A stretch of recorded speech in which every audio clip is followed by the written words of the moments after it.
Si tu entends ton propre souffle revenir avec du retard dans un endroit où il ne devrait plus y avoir personne, ne t'arrête surtout pas pour écouter mieux.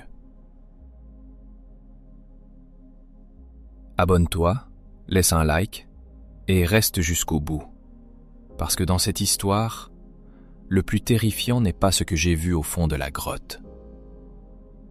Le plus terrifiant, c'est que quelque chose est remonté avec moi à la surface et qu'aujourd'hui encore, il continue de rattraper mes gestes, mon souffle, ma voix, comme s'il attendait simplement le moment exact où le retard disparaîtra. Je fais de la spéléologie depuis plus de 5 ans, assez pour connaître les règles, les respecter la plupart du temps, et les enfreindre parfois avec ce mélange de confiance et d'orgueil que beaucoup de pratiquants finissent par développer. Quand on a déjà passé des heures sous terre, qu'on a rampé dans des boyaux où le moindre demi-tour devient une manœuvre complète, qu'on a senti l'eau glacée monter dans une galerie, où la fatigue vous rendre brusquement stupide à 100 mètres sous la montagne, on commence à croire que le vrai danger a toujours une forme identifiable. L'instabilité d'un plafond, une corde mal posée, une désorientation, une crue soudaine, une erreur de timing, une mauvaise lecture du relief. On apprend à avoir peur de choses concrètes, techniques, mesurables. Et à force, on laisse une porte ouverte à un autre type d'erreur, celle qui consiste à penser que tout ce qui n'entre pas dans cette liste ne peut pas vraiment vous atteindre. Le Vercors est magnifique pour ça, splendide et traître. Des plateaux, des falaises, des forêts, des zones karstiques trouées comme un vieux crâne, des circulations d'eau invisibles, des réseaux connus, d'autres à peine étudiés, des cavités répertoriées, d'autres effondrées, rebouchées, perdues dans des secteurs où la montagne semble avoir décidé de se garder des pièces. Il existe des entrées qu'on montre au club, aux passionnés bien préparés, aux équipes. Et puis, il y a les autres. Celles qu'on évoque à demi-mot. Des accès dangereux, instables, techniquement interdits, ou simplement trop peu documentés pour être recommandables. Les lieux où l'on n'est plus dans l'exploration, mais dans la faute. J'y suis allé seul en novembre dernier. Rien que cette phrase devrait suffire à me faire passer pour l'idiot de service, et j'accepte ce titre. La sortie était mauvaise dès sa conception. Mauvaise parce que solo. Mauvaise parce qu'hors autorisation. Mauvaise parce que je n'avais laissé à un ami qu'une localisation approximative du secteur. Pas de plan précis. Pas d'horaire de retour contraignant. Convaincu que ce serait une reconnaissance simple. Une mise en jambe de quelques heures dans une zone sauvage du Vercors où l'on m'avait parlé d'une ouverture secondaire oubliée par les cartes récentes. Un vieux type rencontré à un rassemblement de spéléo-amateurs avait lâché, entre deux bières, qu'il existait sur un certain versant une fente sans intérêt jusqu'au moment où elle en a trop. J'aurais dû entendre l'avertissement. Je n'ai entendu que la promesse. La météo n'était pas idéale, mais encore acceptable. Froid sec dehors, pas de pluie forte annoncée. Un ciel blanc, une lumière rasante. L'hiver en approche, mais pas encore la vraie morsure. Le terrain, lui, restait sale, humide par plaques, avec ce mélange de feuilles mortes, de pierres nues et de terre gelée en surface qui rend les approches lentes et silencieuses. J'ai garé ma voiture en bord de piste forestière, loin des axes, pris mon sac, mon casque, 2 lampes, des piles, de quoi boire, un peu de nourriture, une corde légère, du marquage, mon carnet étanche, et je suis parti dans les bois. L'entrée se trouvait plus haut que je ne le pensais. Une cassure étroite entre 2 ressauts de calcaire, presque invisible sous les broussailles et les pierres roulées. Pas un gouffre spectaculaire, plutôt une blessure dans la pente, un genre de gueule basse qu'on pouvait facilement prendre pour un simple décrochement si on ne venait pas précisément la chercher. Le vent n'y soufflait presque pas. C'est souvent un mauvais signe pour les réseaux fermés ou très profonds, mais pas toujours. J'ai dégagé 2 branches mortes, éclairé l'intérieur, et vu descendre une petite pente de blocs vers un conduit plus noir encore. J'aurais pu m'arrêter là et me contenter de noter l'existence de l'accès pour revenir en équipe. J'ai continué. Les premiers mètres étaient tout à fait ordinaires pour une cavité du coin. Un passage étroit, un ressaut, une zone un peu plus large où l'on pouvait se tenir presque droit, puis une galerie inclinée tapissée d'argile sèche et de cailloux. L'air était froid, stable, sans courant net. Rien d'exotique. Je marquais ma progression, je notais mentalement les reliefs, j'avançais prudemment. Le réseau semblait descendre puis s'élargir progressivement, ce qui, dans mon esprit, confirmait l'idée d'un accès secondaire vers une salle connue ou une partie basse déjà recensée. Je me trompais complètement. Au bout d'une 40aine de minutes de progression, après 2 étranglements où j'avais dû passer sur un côté avec le sac poussé devant, la galerie s'est ouverte d'un seul coup sur un volume immense. Je ne m'attendais pas à ça. Pas une petite salle, pas un élargissement. À une vraie salle, haute, profonde, avalant le faisceau des lampes sans rendre immédiatement ses limites. Le genre d'espace qui change immédiatement la qualité du silence sous terre. Mes pas sur la caillasse y sonnaient différemment. L'air y paraissait plus vieux, plus sec par endroits, presque poudreux. J'ai balayé la voûte de ma frontale et vu des replis de roches, des draperies minérales interrompues, des piliers sombres, des pentes déboulies, un chaos de blocs gigantesques au fond. Rien, dans ce que j'avais consulté, n'évoquait une telle salle. Si elle figurait sur une carte, elle n'était pas sur celle que j'avais vue. J'ai ressenti ce frisson très particulier de l'exploration réelle. Pas la peur, pas encore. Cette ivresse presque honteuse de se dire « je suis dans un endroit qui n'existe peut-être pour personne d'autre, ou pas correctement ». C'est ce frisson-là qui fait commettre les pires erreurs aux gens de mon genre, parce qu'il donne à l'isolement une saveur de privilège. Je me suis installé quelques minutes sur un bloc stable pour boire, noter l'heure, refaire mentalement le chemin. J'entendais tout. Mon souffle, les frottements de tissu, les petits graviers déplacés sous mes bottes. Parfois, un minuscule goutte à goutte lointain dans une zone plus basse. La salle possédait pourtant quelque chose d'anormal dès le départ, mais je ne l'ai pas identifiée tout de suite. Je la trouvais simplement trop silencieuse. Pas silencieuse au sens où le silence impressionne dans une grotte. Silencieuse au point de devenir une matière. Une pression cotonneuse, comme si les sons n'allaient pas rebondir normalement sur les parois, mais s'éteindre avant de revenir. J'ai même pensé, sur le moment, que la forme de la salle devait absorber certaines fréquences plus qu'à l'habitude.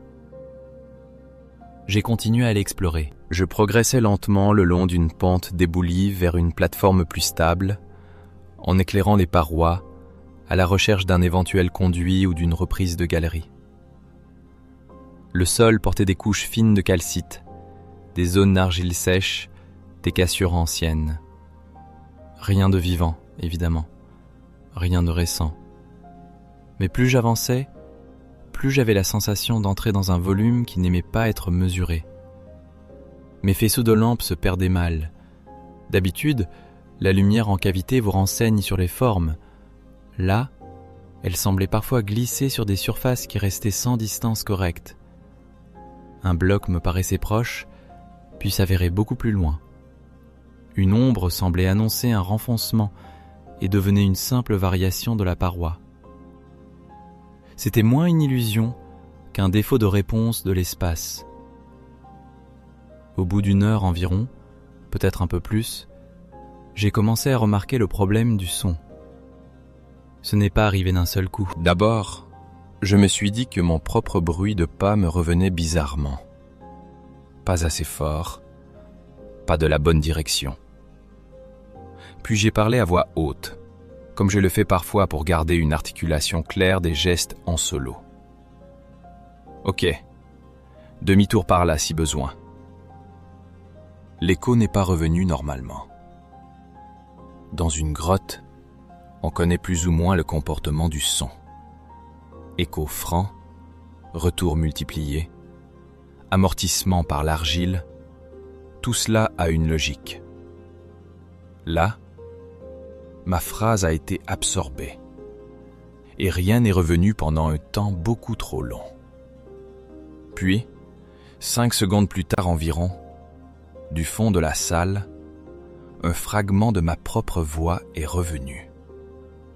Pas tout, pas la phrase entière, juste « par là », avec ma voix exacte, à un volume presque trop propre, comme si quelqu'un l'avait répété depuis un autre point.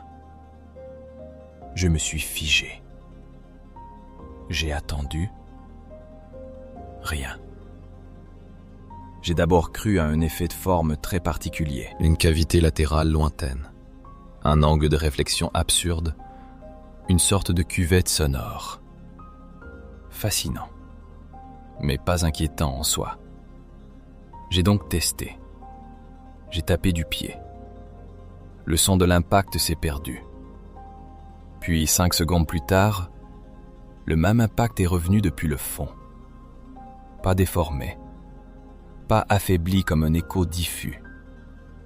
Le même, net, distinct, suffisamment fidèle pour donner l'impression qu'un autre homme venait de frapper du pied dans la salle avec exactement ma force.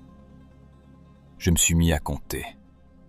1, 2, 3, 4, 5, clap. J'ai frappé dans mes mains. Rien d'abord, à part le son immédiat bien sûr. Puis, exactement après le même délai, un clap très clair est revenu de l'obscurité. Pas de la voûte, pas du chaos sur ma droite, d'un point imprécis devant moi, dans la masse noire de la salle. Je me souviens avoir souri nerveusement malgré moi. C'était un réflexe de défense. Mon cerveau cherchait encore à transformer l'étrange en phénomène. Il y a toujours un moment comme ça, quand on a assez de formation pour vouloir expliquer et pas encore assez de terreur pour renoncer. J'ai même pris mon carnet étanche pour noter le délai approximatif. 5 secondes. Stable. Le son revenait tard, mais revenait remarquablement propre. Puis, je me suis rendu compte d'un détail plus dérangeant. Le retard ne concernait pas que les sons volontairement produits. Il semblait aussi affecter les petits bruits de ma présence. Le crissement de semelles sur certains gravillons, le choc d'une boucle contre ma fermeture. Des choses minuscules me revenaient parfois, plus tard, depuis l'avant, comme si la salle enregistrait ma progression pour me la rejouer en retard. Là, la fascination a cédé un peu de terrain au malaise. Je me suis dit très simplement, ça suffit. Tu as vu assez. Tu notes l'anomalie, tu reviens avec du monde, du matériel, une topographie correcte, et tu cesses de jouer seul au découvreur dans une zone interdite. La décision était bonne. J'aurais dû la piquer immédiatement, calmement. Au lieu de ça, j'ai continué à m'attarder quelques minutes de trop, juste pour opérer le meilleur retour vers la galerie d'accès, me suis-je raconté. En réalité, j'écoutais encore. C'est souvent le vrai piège, pas l'apparition, l'envie de comprendre encore un peu. Je me suis remis en marche vers le point d'entrée de la salle. Mes pas faisaient ce bruit très particulier de semelles un peu lourdes sur pierres irrégulières. Je m'arrêtais, puis le retard revenait. Plus loin, plus tard, mes propres pas rejoués dans la masse noire. J'ai décidé de vérifier une dernière fois. Mauvais choix. Je me suis immobilisé complètement. J'ai posé la main sur la sangle de mon casque pour resserrer la frontale. Et pendant que je ne bougeais plus, dans le silence absolu, j'ai entendu devant moi les pas continuer. Les miens. Exactement les miens. Même fréquence, même irrégularité légère du pied gauche sur le sol cassant, même poids, mais joué en avance. C'est important de le dire correctement, parce que c'est là que ma peur a changé de nature. Jusque-là, j'avais affaire à un retard sonore incompréhensible, mais encore descriptible. Là, j'étais immobile, absolument immobile, et le noir devant moi produisait les pas que j'avais faits 1 minute plus tôt, avant même que l'écho logique de ma position actuelle n'ait le temps de revenir. Comme si la salle avait cessé de seulement me répondre pour commencer à m'anticiper ou à dérouler ailleurs un morceau de moi déjà enregistré. Je n'ai pas respiré pendant 1 seconde entière, puis j'ai levé la lampe. À une vingtaine de mètres, sur une grande paroi lisse légèrement inclinée, j'ai vu mon ombre. À cette distance, cela n'aurait pas dû me choquer. Une lampe frontale projette des silhouettes étranges. Les cavités multiplient les reflets, les prolongent.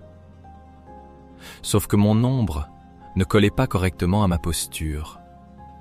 Moi, j'étais de 3/4, une main à mon casque, l'autre le long du corps. Sur la paroi, la forme humaine se tenait déjà presque droite, plus large aux épaules, comme si elle venait de finir un mouvement que je n'avais pas encore accompli. Et pendant que je la regardais, elle a tourné lentement. Pas vers moi. Elle m'a tourné le dos. Je pèse mes mots. Ce n'était pas un jeu d'angle, pas un déplacement de faisceau.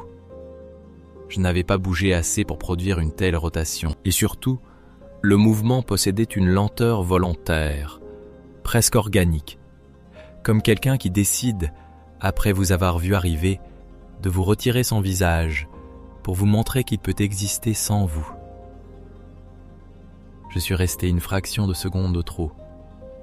Puis j'ai pris la seule décision encore saine de cette journée. Sortir, tout de suite, sans me retourner vers le fond de la salle, sans tester encore quoi que ce soit, sans chercher d'explication.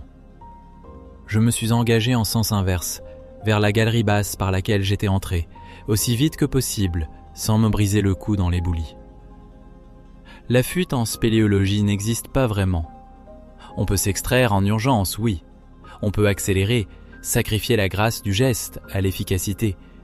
Mais on ne court pas dans des conduits chargés de blocs, de rétrécissements et de ressauts. On se cogne, on glisse, on rampe plus brutalement. Et surtout, chaque erreur coûte beaucoup plus cher. C'est ce qui a rendu la suite si atroce. J'avais la panique d'une fuite, mais le terrain m'imposait la lenteur d'une extraction.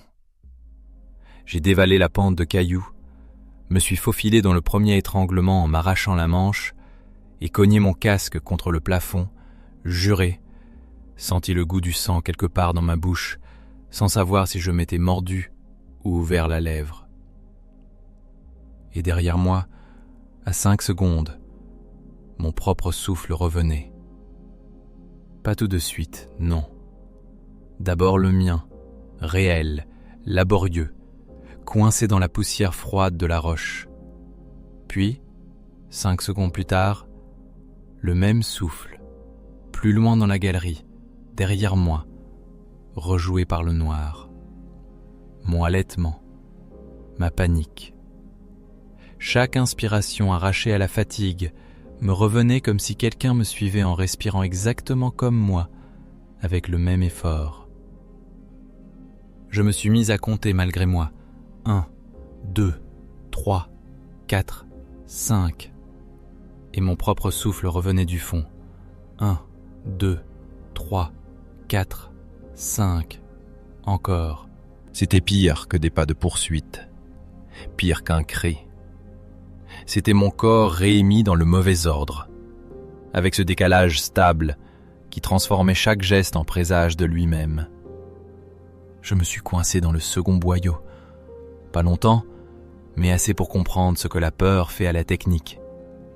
Une manœuvre que j'avais passée à l'aller sans problème est devenue un cauchemar à cause de la hâte. Le sac accrochait, mes épaules frottaient, je respirais trop fort, j'essayais d'avancer en force au lieu de me repositionner correctement. J'ai senti pendant 2 ou 3 secondes cette terreur primitive du spéléo au sol, le corps bloqué, l'air qui se raccourcit, l'idée que personne ne viendra vous dégager, jamais. J'ai fermé les yeux, forcé un demi-retour de bassin, laissé glisser le sac autrement, puis je suis passé d'un coup en m'ouvrant les mains sur la roche. Et 5 secondes plus tard, derrière moi, le boyau a reproduit mon propre grognement d'effort. Je n'exagère rien. Pas un écho vague. Ma voix exacte, prise à l'instant du coincement, revenue du noir, avec juste ce qu'il faut de fidélité pour n'être plus un simple phénomène. À partir de là, je n'ai plus essayé de comprendre. Je me suis extrait par séquences presque animales. Ramper, pousser, glisser, respirer, ne pas écouter, surtout ne pas écouter. Sauf que le son, précisément, m'obligeait à lui laisser une partie de mon attention. Impossible de l'ignorer complètement. Il était devenu un deuxième temps de moi-même, un moi retardé qui me suivait là où je passais, rejouant ma fuite quelques secondes plus tard, comme s'il vérifiait chaque mouvement avant de la prendre. Il y a eu un moment, dans une galerie plus large, où j'ai cru m'être éloigné suffisamment de la grande salle pour perdre l'anomalie. Le silence s'est remis à ressembler à un silence de grotte ordinaire. Mon souffle revenait moins distinctement. Le sol redevenait lisible. J'ai presque pensé que le phénomène restait localisé à la salle non cartographiée. Alors j'ai ralenti, juste un peu, pour retrouver un cap moins suicidaire. C'est là que j'ai entendu mon propre pas venir de devant. Pas de derrière, pas d'un renvoi latéral. De devant. Comme si, plus loin dans la galerie, quelque chose marchait déjà avec la bande son de ma fuite, en sens inverse ou parallèle, je ne sais pas.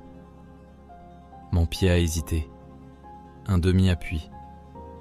Et ce son, devant, a hésité presque au même rythme.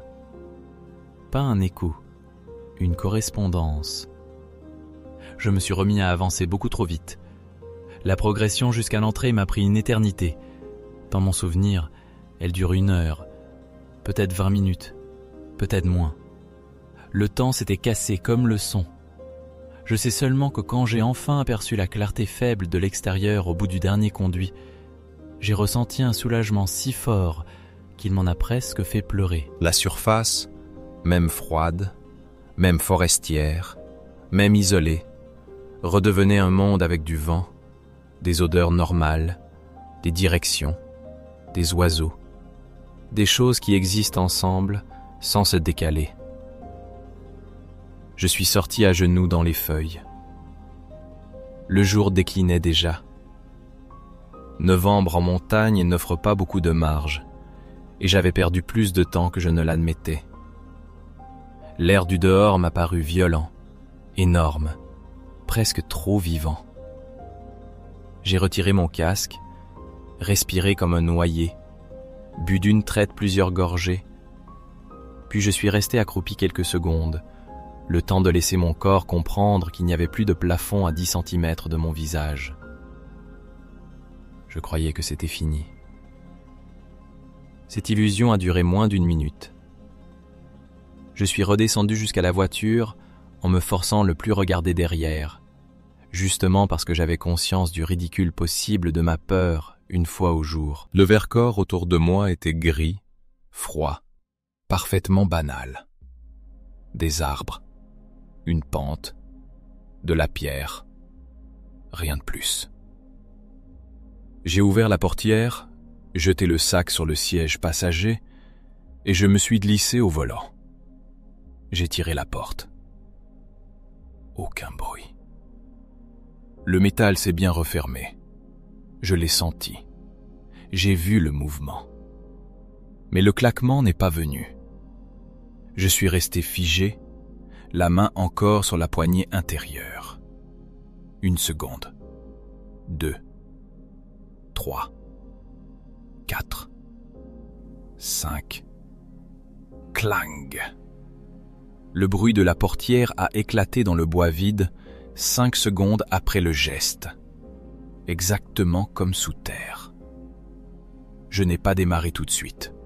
Je crois même que j'ai cessé de respirer un moment, comme si le corps espérait encore annuler la conclusion en se rendant moins présent. Puis j'ai frappé le volant de la paume. Rien. 5 secondes plus tard, le coup est revenu, dehors, très net, comme si quelqu'un avait frappé la carrosserie par l'extérieur, au même endroit. Je me suis mis à trembler. J'ai parlé pour me convaincre que la surface casserait le phénomène. Non. Le mot a disparu dans la voiture. 5 secondes plus tard, il m'est revenu du bois derrière moi, avec ma propre voix, un peu plus creuse. J'ai démarré et je suis parti presque à l'aveugle, la gorge serrée, les mains glacées, avec cette idée qui martelait plus fort que le moteur. Ce n'était pas la grotte qui renvoyait les sons. C'était quelque chose qui avait pris mon retard et l'avait garbé. Le trajet de retour a été un cauchemar de mécanique et de délai. Chaque clignotant, chaque levier, chaque fermeture, chaque respiration. Tout revenait 5 secondes après. Le bruit des pneus sur le gravier, le clic de la ceinture, ma toux nerveuse. Une suite de doubles qui transformait l'habitacle en pièces mal alignées avec lui-même. J'ai tenté la radio. Le clic de l'allumage est venu. La musique, non. Puis 5 secondes plus tard, un fragment de station a explosé dans les haut-parleurs avant de s'éteindre. Comme si même les sons électriques avaient besoin de traverser quelque chose d'invisible avant de me rejoindre. Je n'ai raconté à personne ce qui s'était passé le soir même. À qui aurais-je dit que le monde avait pris du retard autour de moi, que ma portière se fermait d'abord en silence, que ma voix me revenait ensuite depuis la lisière. Je suis rentré chez moi dans un état proche de la fièvre. J'ai vérifié 10 fois que j'avais bien fermé la maison, puis je suis resté assis dans la cuisine à tester des sons comme un malade, poser une cuillère, taper sur la table, ouvrir un placard. Tout se produisait d'abord en images et en sensations, puis le son suivait 5 secondes après. Exactement 5. Ça rend fou très vite. Le monde ordinaire repose sur des synchronies invisibles. Le son, le geste, l'impact, la confirmation. Quand ces choses se séparent, même légèrement, tout devient faux. Tu te lèves et la chaise ne grince qu'après. Tu poses un verre et l'appui sur le bois arrive en retard. Tu tires la chasse et le bruit de l'eau te rejoint quand tu as déjà quitté la pièce. Ton propre corps cesse de t'appartenir entièrement dans le même temps que tes actions. J'ai dormi presque pas du tout cette première nuit. Ou plutôt, je somnolais par épuisement, puis me réveillais au moindre décalage. Un moment m'a particulièrement marqué. Je me suis tourné dans le lit, j'ai senti la couette frotter mes jambes, puis 5 secondes plus tard, le froissement est venu de l'autre côté de la chambre, comme si le drap s'y repliant ailleurs.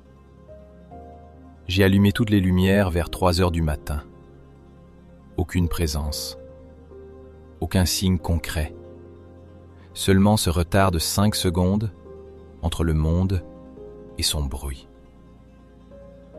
Le lendemain, J'ai commencé à chercher des explications que je savais déjà insuffisantes. Traumatisme auditif, dysfonction neurologique, épuisement extrême. J'ai appelé un ami médecin en prétendant un épisode de vertige et de déphasage après effort. Il m'a conseillé de venir consulter si cela persistait, de ne pas conduire, de dormir. Comment expliquer que le problème ne concernait pas seulement l'audition, mais aussi les reflets, les réponses de l'espace, la manière même dont le réel avait l'air d'attendre avant de devenir sonore. Parce qu'il y avait déjà autre chose. Le deuxième jour, en marchant dans le couloir, j'ai surpris mon ombre. Pas frontalement, du coin de l'œil, comme on perçoit un animal avant de l'identifier. Je passais devant un mur blanc éclairé de côté par la fenêtre du salon. Mon ombre s'y projetait normalement, un peu allongée.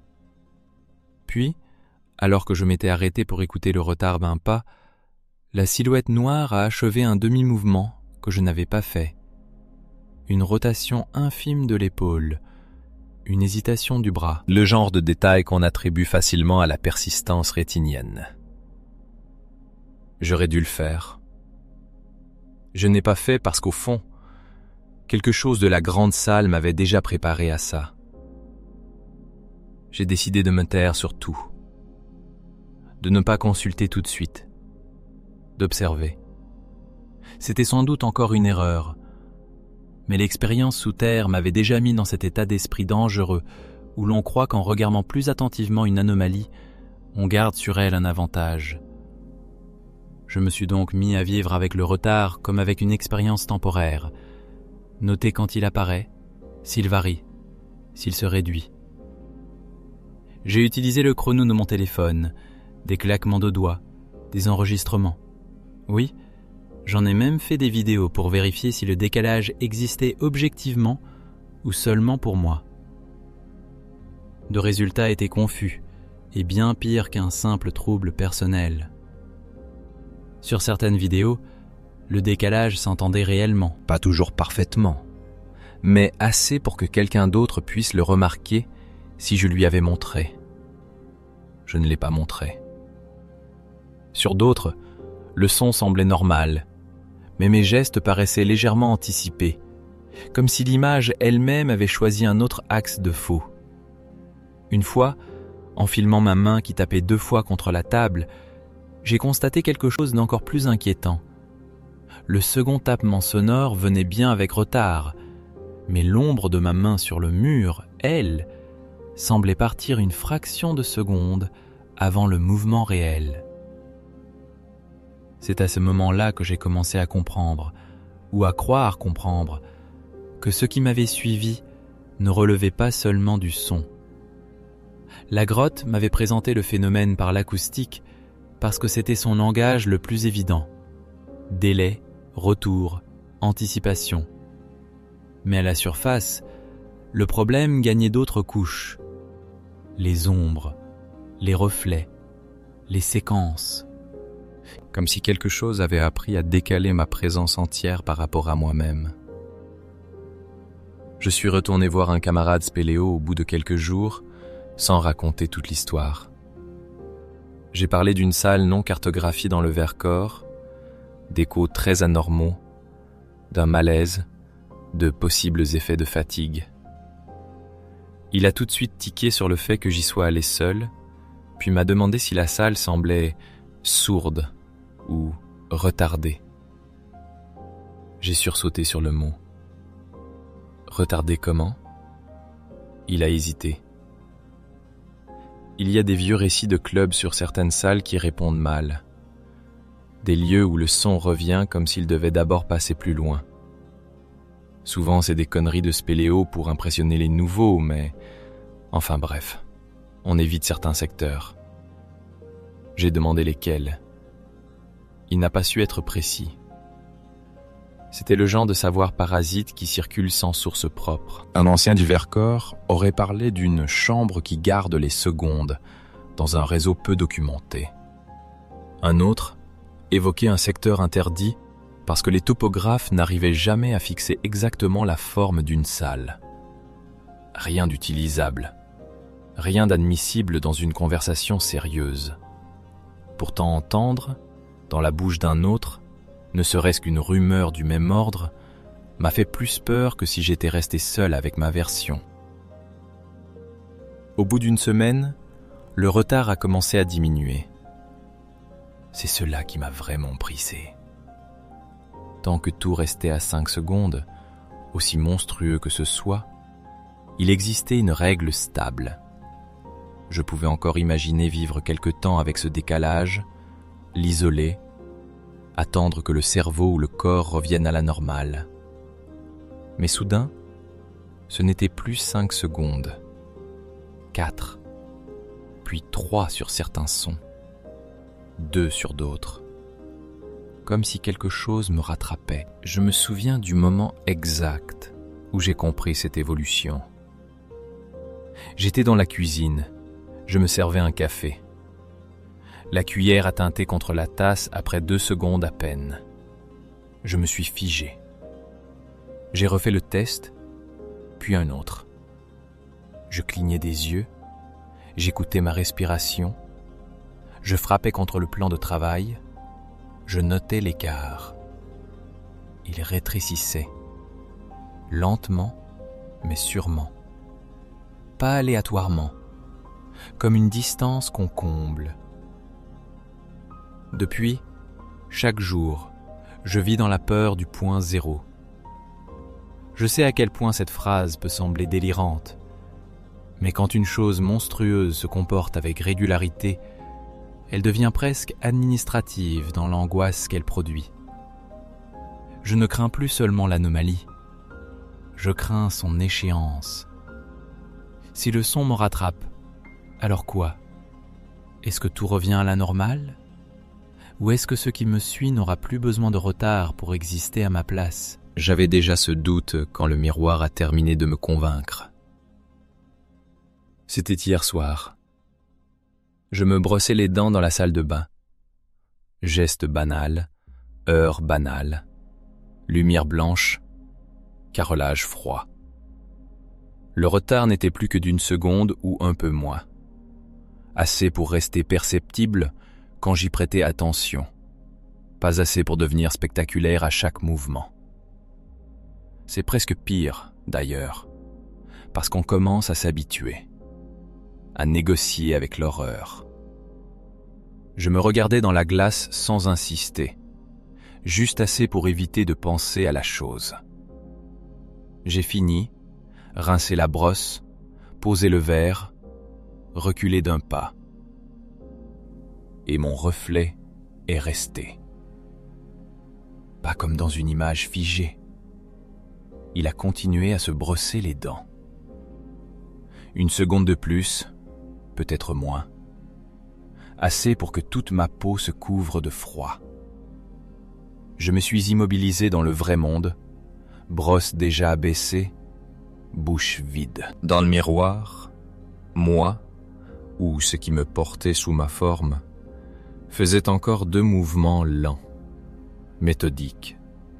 Puis la tête a tourné légèrement vers moi, par-dessus l'épaule, avec une douceur qui n'appartenait pas au simple retard. Une douceur de reconnaissance. Et ça a souri. Pas un sourire démoniaque, pas une grimace. Un vrai sourire de patience. Le genre de sourire que quelqu'un vous adresse quand il sait qu'il n'a plus qu'à attendre très peu. Je n'ai pas cassé le miroir. Je n'ai pas osé m'en approcher assez.